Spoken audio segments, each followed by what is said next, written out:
Hi, I'm Jody. Hi, I'm Andrew Owen. This is a Beargrass interview for Metro Council candidates for District 9. Andrew, once again, thank you so much for joining us here at the Chicken Steps. We're very excited to be in the Clifton neighborhood in District 9. And I wanted to have our viewers get to know you a little bit. Sure. So why did you decide to start running for District 9 council person, and what are some of your platforms? Sure. So first and foremost, it's an incredible district. I've lived in a lot of neighborhoods in Louisville. Old Louisville, I've lived in Cherokee Triangle, I've lived in the Tyler Park neighborhood, and there are a lot of great neighborhoods. But this, in my opinion, is, if not the best neighborhood in Louisville, one of the best. It has incredible architecture, it's got incredible people, but I think what puts it over the top is the depth and breadth of the local shops and businesses that you find in this neighborhood. There's no place else in Louisville that has that number of quality local shops and businesses. I think that's great. So it'd be an absolute honor to represent this district, because it is an incredible district. So this is something I've thought about doing for a long time. Sure. I have an academic background in history and urban planning, and real estate and finance. And so I started my career in Washington, D.C. in affordable housing and community development. And so I've always been interested in what makes cities work or not work, what makes neighborhoods work or not work. And so I've spent the last 30 years kind of studying that, and so my parents took me to Chicago for the first time when I was 5 or 6 years old, and I was absolutely fascinated. I was blown away by it, and I've been, pretty fascinated by cities and how they work ever since. So it kind of starts there, but I kind of come at it from the urban planning perspective, where I think you can improve cities and neighborhoods and communities by improving the built environment. Yeah. You were telling me before we started here that you guys are doing that with alleys in Smoketown, and you're preaching to the choir. Because one of my platforms, like you were asking, is continuing what Councilman Hollander has done. He's spent a lot of effort and money investing in the public infrastructure. And there's still a lot of work to do. Of course. If you walk along, especially our commercial corridors here in the 9th, along Lexington, along Frankfurt, along Breckenridge, and you look at the curbs and sidewalks and plantings and benches and all that stuff, there's still a lot more work to be done. And so I definitely want to continue focusing on that.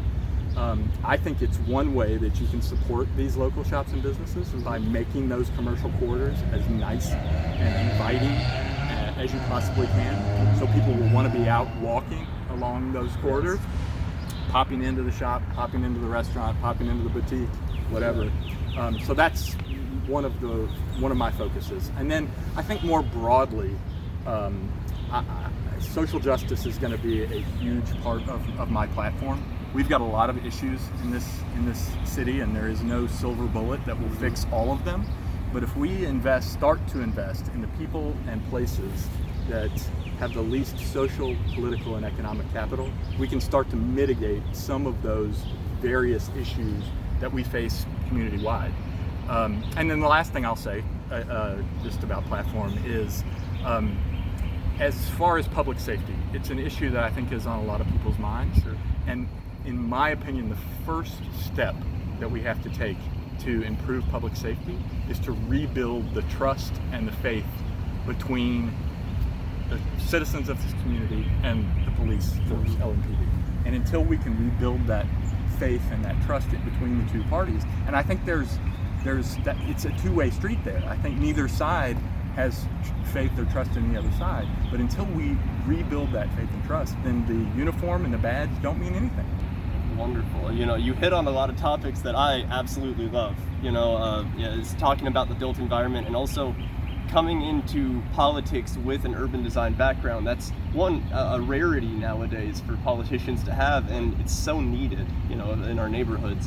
One of the things that we've had a lot of success with recently is promoting urban agriculture in the city. We were championing this weeds ordinance that just recently passed in March, where we were able to reduce the amount of citations that people currently get for having gardens in their front and backyards. And so I wanted to ask you, what do you think about the role of urban agriculture in a city and promoting Yardens in District 9? Well, first of all, you can talk about them as community gardens, or you can talk about them kind of as more private, in your backyard kind of thing. And I think both have their place and both are wonderful.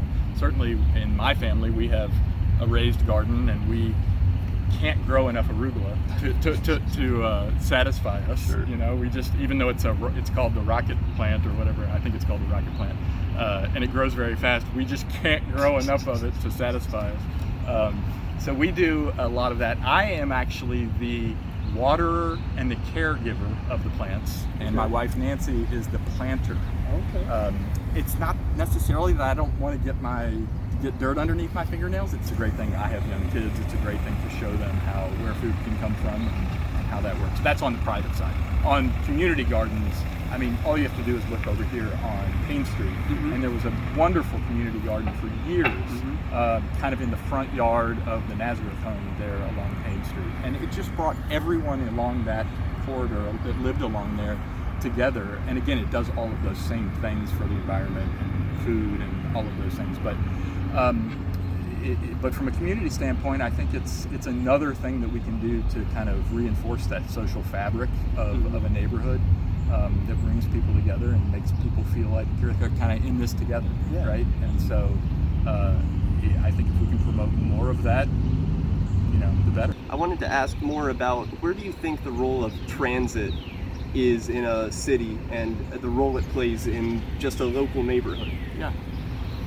So we face challenges as a smaller, less dense city than bigger, denser cities face. Because I'll just give you an example. When I lived in Washington, D.C. for 9 years, I never looked at a bus schedule one time. And why is that? Because they came so often that I knew one would be showing up that was going where I was going. And so that is so much easier, right, than in Louisville, where you have to say, okay, what time is that bus going to, and one, depending on the day or the time of day or the day of the week, it may be an hour before the next. And so that's bus, and so that's a challenge that a more dense place doesn't have, right? So how do you deal with that? I'm not sure that you necessarily can. You can't have a bus coming every 5 minutes when there are only going to be 2 or 3 people on the bus, but you certainly need to provide people that want to use public transport and need to use public transit a way to get to where they're going, and that's one. Two, let's talk a little bit about walking and biking. Again, I said before, I'm reading a book called Walkable City, and I come at it from an urban planning standpoint. And the more walkable a neighborhood, the better a neighborhood. Period. I mean, and you can look at it from economically, from a health standpoint, sociologically. And that's what this book is about. It touches on the benefits that come from the walkability of a neighborhood in all of those different disciplines, right? Yes. And so there's so many ways to, what's the benefit of that? The economic benefit, the health benefit, the social benefit, the mental. There's just so many benefits to that. As far as biking goes, I'm going to answer this question about biking in a funny way. I don't like shared bike lanes because I like dedicated bike lanes. Yes. I lived in Tucson, Arizona for a year, and I've also been to places in Europe where they've got these incredible networks of dedicated bike lanes. And so I'm not saying we shouldn't do any shared bike lanes. It's so much cheaper than easier and cheaper. Yes.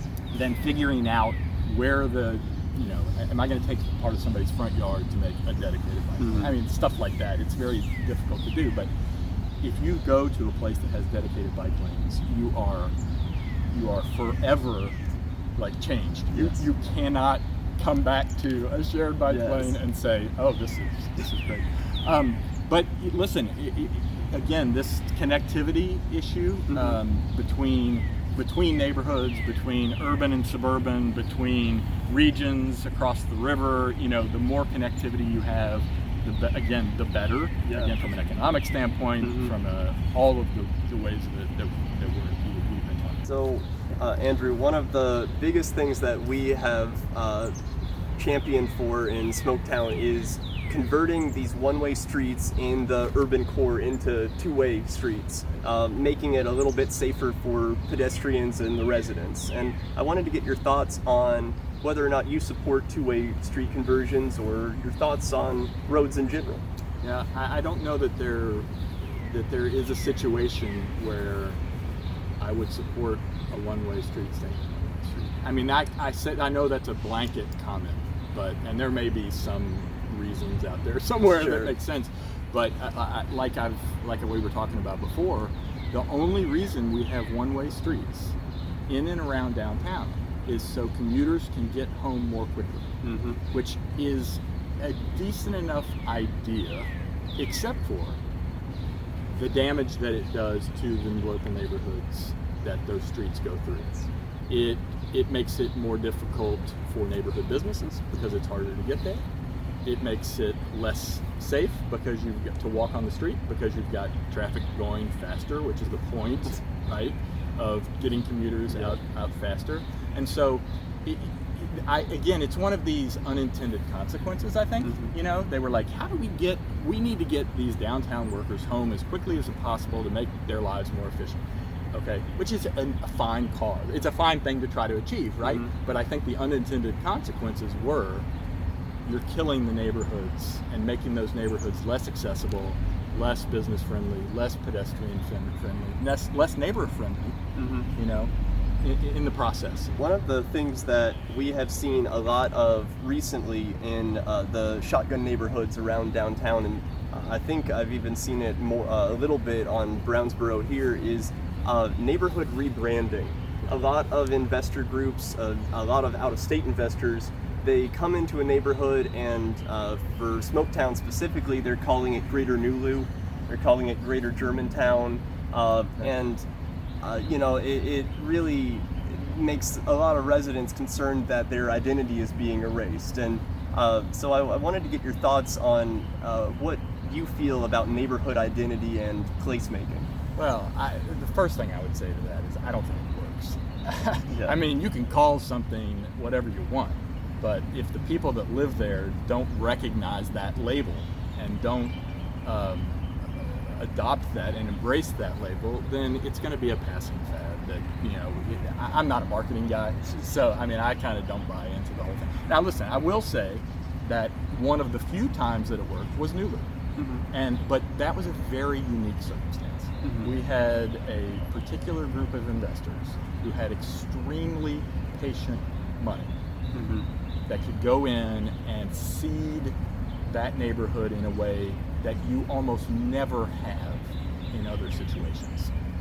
And so that branding actually took and worked, I guess, in a way. But I think otherwise, I mean, there's so many, I mean, Sobro, you know, does the people actually use, I don't know. To me, the neighbors that live in a place are the people that either create those labels or embrace those things or not. And so I kind of don't pay much of attention to that. I can see how it would be a little bit offensive maybe if somebody from outside the neighborhood said, I'm going to start calling this whatever, you know, ABC. The people are like, you know, what are you talking about? That's, you know, like when people call me Andy, I don't respond. I'm not an Andy. You know, some people are Andys, some people aren't. Same thing in you know, Smoketown. If somebody called it Greater Nulu, you might look at them crosswise and say, what are we talking about? You know. So I don't know. I think it's kind of one of those kind of concepts that people try to do, and it doesn't really work unless it's embraced by the people that live there. Yeah. So I kind of dismiss it a little bit. One of the things that every Metro Council person has is a neighborhood development fund. Every year it's in the annual budget, and that's usually, I believe, $70,000 per year that a Metro Council person can spend on pretty much any request that is vetted and processed through. But I wanted to ask, if you were elected, what would you focus your NDF funds on, project-wise, in District 9? So you're right. You have $75,000 worth of neighborhood development funds on an annual basis, and you have also another pot of money that's capital improvement funds that you have $100,000, and those are the two pots of money that you have as a Metro Council person that are allocated on an annual basis. The neighborhood development funds, interestingly enough, can be spent anywhere in Louisville. Really? They don't have to be spent in your own district. Now, you know, you need to weigh that, right? Because, you know, people might say, well, why are you funding a look back at what Councilman Hollander had spent money on? And it's great stuff, and it's all over Louisville. You know, I mean, the Shakespeare Theater, the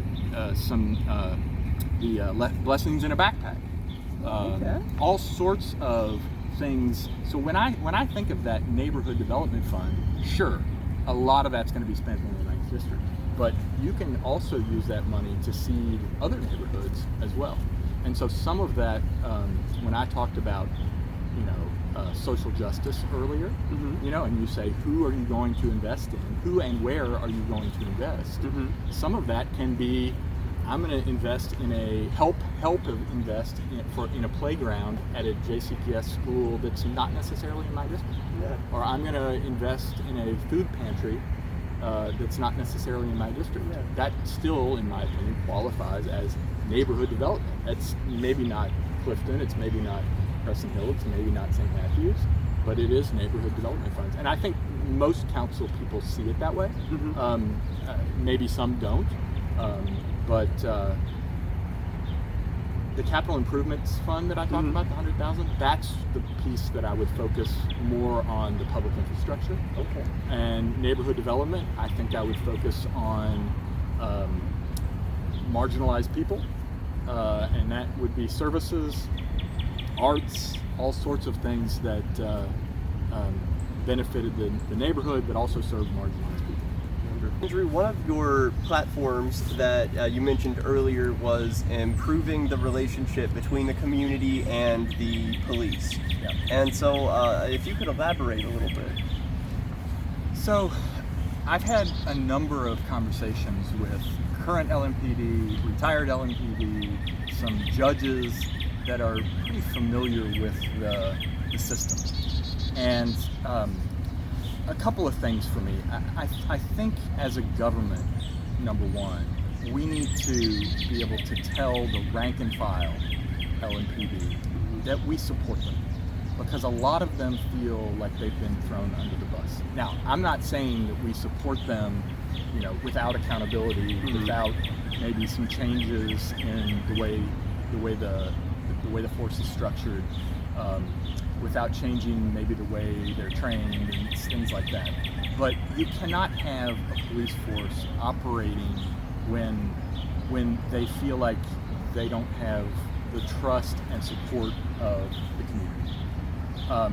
I think that most of the problem, a big part of the problem, is not with the rank and file. I think the problem comes with the FOP. And the FOP has been so intransigent on accountability and other issues to the detriment of the rank and file. And so I feel like there's got to be a way that we as a government can talk to the rank and file and say, your union, the FOP, is not acting in a way that is beneficial to you guys and gals that are the rank and file. So that's one thing, is, you know, the FOP, the public see the FOP and the rank and file as attached at the hip, and in a way they are, but in another way they aren't. You know, I mean, these are the guys and gals that are out on the street every single day interacting with us as a community, and over here they are not. So that's one. But more important than that, we have got to get our cops out of their cars and interacting with the citizens in the neighborhoods that they are policing. Whether that be on a bike, whether that be on foot, whether that be attending a high school basketball game, whatever it is. There's something that we currently have called a DRO, which I think it's either a district resource officer or a department resource officer, and there are specific police officers who have that title, and most of their job is to be kind of interact with the community. Well, from my perspective, it seems like, what if we did away with the DROs altogether? And you write into the job description of every single police officer that we expect you to spend whatever percentage of the time that you're on call, that you're on the job, doing those exact things, right? You know, could you go and have lunch at the local, school and sit with the kids? Mm-hmm. Could you go to a high school basketball game and interact with could you go to a practice, at the local high school and interact with those kids and show them that you're interested in them? And so again, you always hear about the good old days when the cop walked the beat, and the cop knew more than anybody else about that neighborhood. He knew the people that were, the good seeds and the people that were the bad seeds. Mm-hmm. He knew the kid that was the troublemaker and the kid that walked a straight line. And so the only way, again, to try to recreate that to a certain extent is to try to get our cops back out and interacting with our community in a way that they haven't been before. And I'll just say that, again, one of the things that's happening, and this is something that I've talked to the officers about, is they because they feel a little bit like they've been thrown under the bus, they consider every time they get out of their car now, the risk to them, right, goes up. Mm-hmm. Something bad happening, goes up, and that's a terrible place to be. Yes. Right? We need to.